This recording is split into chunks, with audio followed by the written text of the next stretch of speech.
Seguiram-no nas ruas por onde caminhou, multidões reuniu, curou cada dor.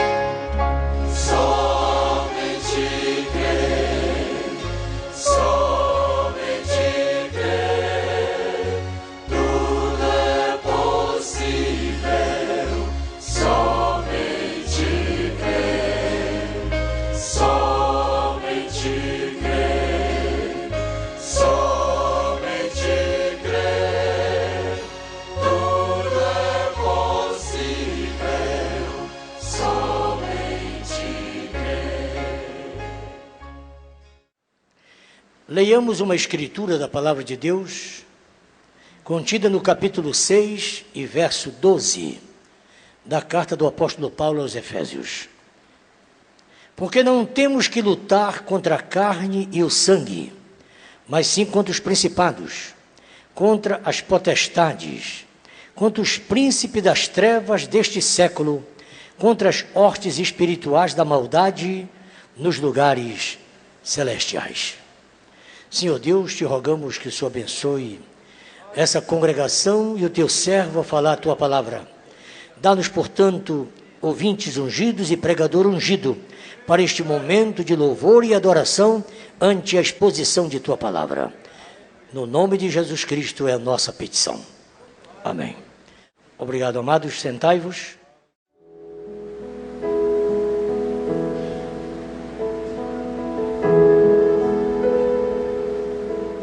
Filho, eu já te vi,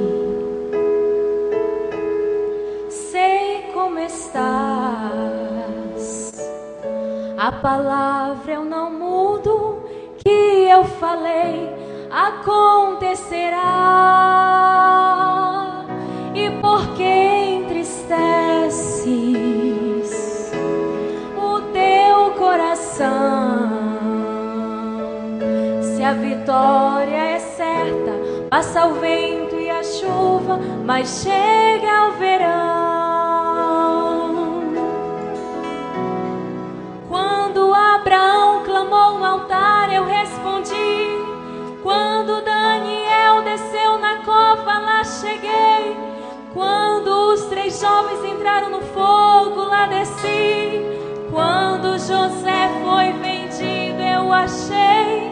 Quando Josafá me invocou, entrei na guerra. Quando Mardoqueu foi humilhado, defendi.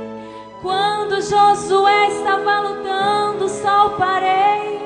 Quando Israel se viu aflito, eu ouvi. Não mudo,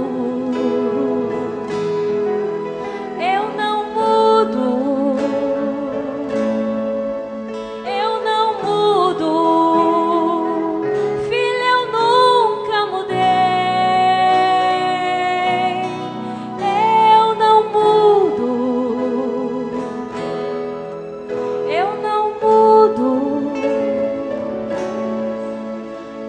Choras assim, olha para mim, eu não mudo. Quantas vezes tua alma quer desesperar, dizendo o tempo da minha vitória nunca virá.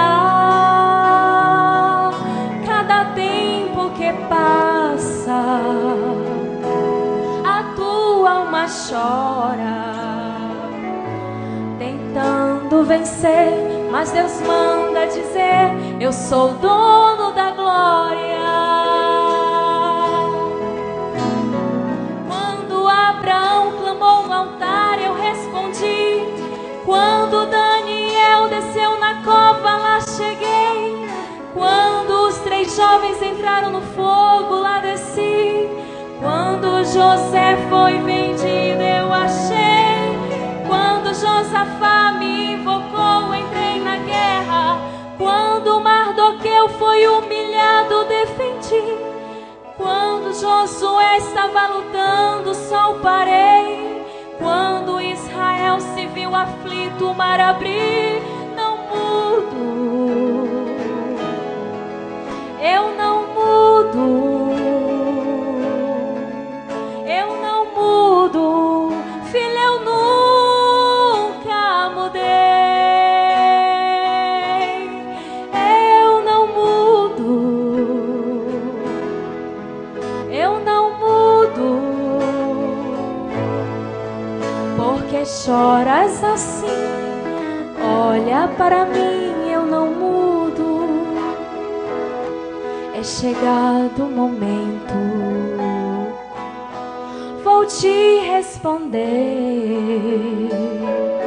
Todo este silêncio de tempo de prova vai resplandecer. Marque a hora e minutos também. Meu relógio não para e na hora marcada tua vitória vem. Quando Abraão clamou no altar, eu respondi. Quando Daniel desceu na cova, lá cheguei. Quando os 3 jovens entraram no fogo, lá desci. Quando José foi vendido, eu achei. Quando Josafá me invocou, entrei na guerra. Quando Mardoqueu foi humilhado, defendi. Quando Josué estava lutando, só parei. Quando Israel se viu aflito, eu agi. Não mudo, eu não mudo, eu não mudo, filho, eu nunca mudei. Eu não mudo, eu não mudo. Porque choras assim? Olha para mim, eu não mudo. Porque choras assim? Olha para mim, eu não mudo.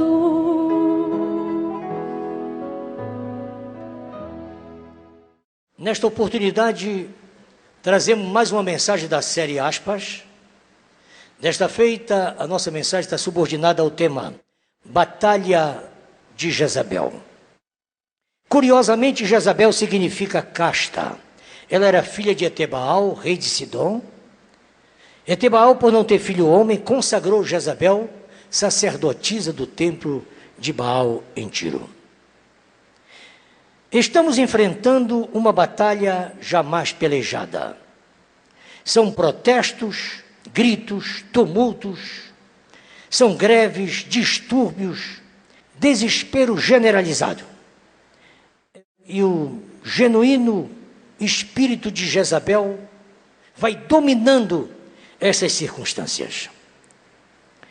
Esse espírito de Jezabel, chamado de luta feminina pela liberdade, alcançou muitas vitórias e causou muitas derrotas. Aumentou a violência contra a mulher, diminuiu o número de casamentos e multiplicou o número de divórcios. Conseguiu inverter os papéis, não só no casamento, mas na sociedade em geral. De forma que a mulher está tomando o lugar do homem e ele cada vez mais se acachapando ao governo feminino. Enquanto elas saem para trabalhar, eles tomam conta da casa. Algumas mulheres estão usando o cabelo bem curto, calças e blazers masculinos, e outras até gravata, como forma de afirmar a sua condição de superioridade ao homem. No afã de se autoafirmar sobre a classe masculina, que elas admitem ser os seus opressores, muitas mulheres vêm manifestando uma raiva até então reprimida e agindo de forma violenta contra os homens, que elas acreditam ser os culpados de tudo. Para isso, assumem uma postura masculinizada, intolerante e agressiva. Devemos reconhecer o valor e a competência e a influência da mulher. Contudo, ela não precisa virar homem para isso. Tem de continuar a ser mulher, ter o jeito de mulher, meiguice de mulher, vestir-se como mulher e comportar-se como tal. O seu modo de vestir pode ser, além de bonito, o mais confortável possível, mas não precisa ser masculinizado. É importante que a mulher preserve o seu jeito natural, graciosa, amável, encantadora, criadora de boas atmosferas, etc. Em Provérbios capítulo 11 e verso 6 diz: a mulher graciosa alcança honra como os poderosos adquirem riquezas. A mulher agindo assim agradará a Deus e sempre será abençoada, forte e poderosa. Muito mais do que se agir e se vestir como homem. Em Deuteronômio capítulo 22, verso 5, não haverá traje de homem na mulher, e nem se vestirá o homem traje de mulher, porque qualquer que faz isso, abominação é ao Senhor. O apóstolo São Pedro, no capítulo 3 da sua carta universal, verso 1 e 2, ele diz: semelhantemente vós, mulheres, sejam sujeitas aos vossos próprios maridos, para que também, se alguns não obedecem à palavra, pelo porte de suas mulheres, sejam ganhos sem palavras, considerando a vossa conduta casta e respeitosa. Esse é o conselho do apóstolo Pedro. Ser uma irreverente Jezabel, que desrespeita e afronta o seu marido, se isso acontece, logo os filhos e as filhas, os netos e as netas farão o mesmo. E até mesmo genros, noras, empregados, empregadas, também seguirão o mesmo exemplo. Por isso, uma cristã ou um cristão aprumado não deve se abichornar, se acachapar e se agachar diante de uma mulher desordenada e desrespeitadora. Quanto a isso, não me entendam mal. A mulher é uma pessoa especial e sabiamente edifica sua casa. Provérbios 14, 1. Ela deve buscar ao Senhor, deve ser uma autêntica levita na igreja, deve assumir a sua posição como sacerdotisa do Senhor, embora a responsabilidade de ser sacerdote da casa é do marido. Mas Deus fez assim. E quando isso não ocorre, a mulher acaba ocupando uma posição e que, consequentemente, causa uma distorção do plano divino para a família. Em contrapartida, o homem precisa ter postura e atitude masculina. Ele precisa adquirir sabedoria para agir ante as diferentes situações que surgem na vida familiar. Muito cuidado. Há homem que perde sua identidade ao ver demais, ou ouvir demais, ou até falar demais. Ele se torna mexeriqueiro, resmungante e enfadonho. Sua presença no lar, no trabalho e na igreja não produz uma boa atmosfera. E esse é o combustível que Jezabel precisa para começar a mostrar que ela é melhor do que ele. É isso que gera uma Jezabel autoritária. Provérbios 9, 13. A mulher louca e alvoroçadora, ela é nécia e ignorante. O pastor Baruch Kazongo diz que a atitude da esposa autoritária é semelhante à da galinha correndo atrás do galo, a fim de cobri-lo. Oh, que coisa terrível! Isso é uma perversão da natureza, algo diabólico e horroroso. A natureza se envergonharia ao contemplar tal barbaridade. Não é concebível uma galinha correr atrás de um galo com essa finalidade. Finalmente, se a galinha conseguir cobrir o galo, logo as franguinhas e os pintinhos farão o mesmo. Oh, que horror!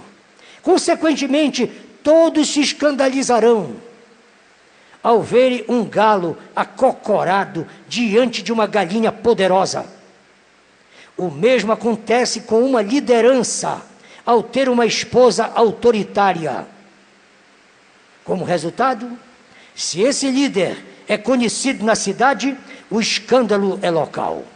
Se ele é conhecido na região, o escândalo é regional.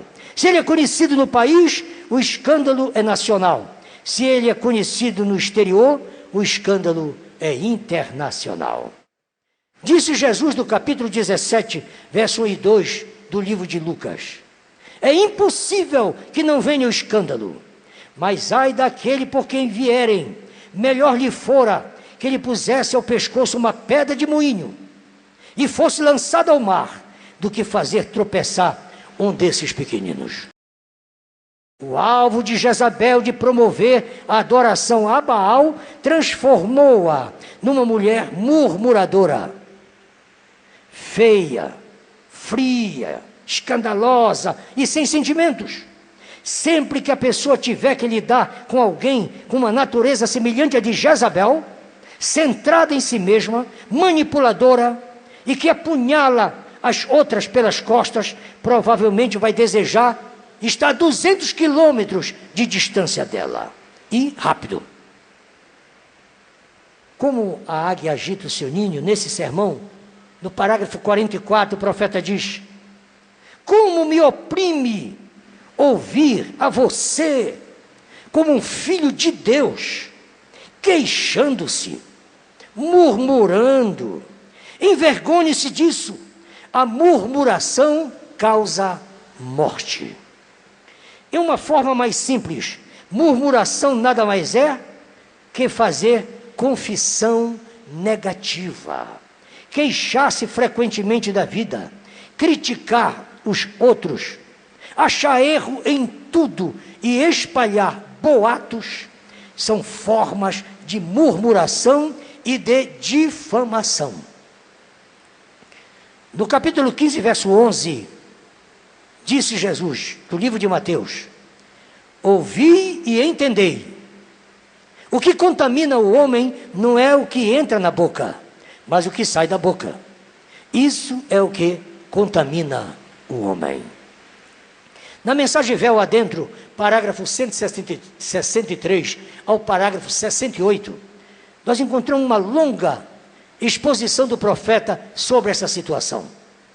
Ele chega a dizer: quem já teve um vizinho ou um parente fofoqueiro sabe o que significa uma fofoca e o mal que essa causa.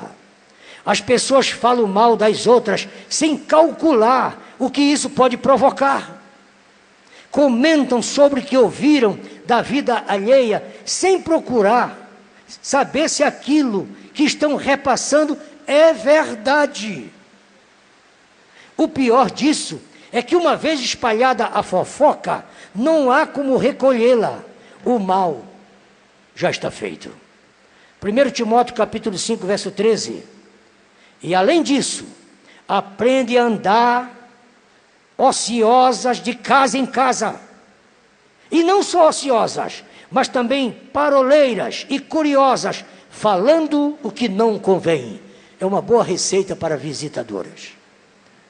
Na mensagem à igreja e sua condição, parágrafo 90, diz o mensageiro: esse é a razão de todo este rosnado aqui, e perturbação e maledicência, e difamação e alvoroço ao redor da igreja.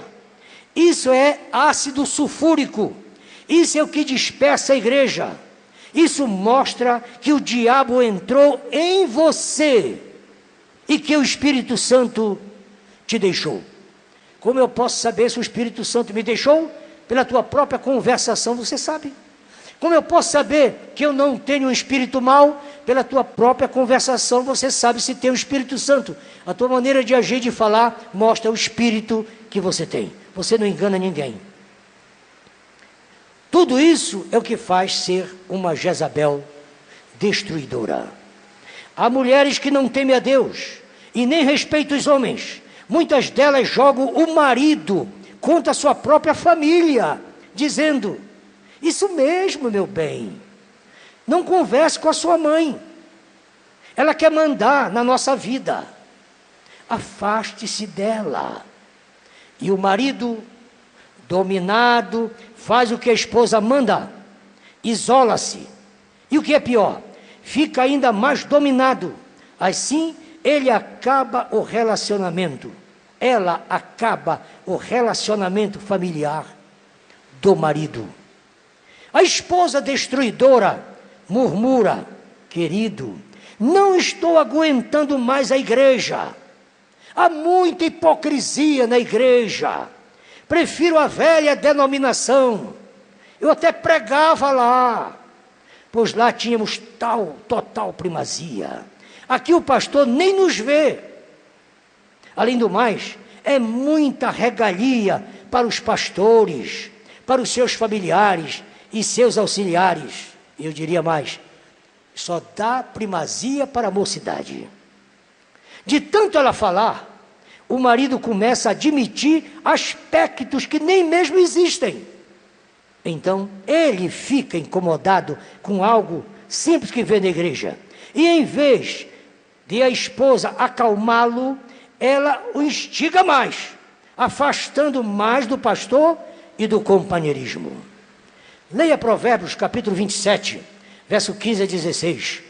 O gotejar contínuo em dia de grande chuva e a mulher contenciosa são semelhantes.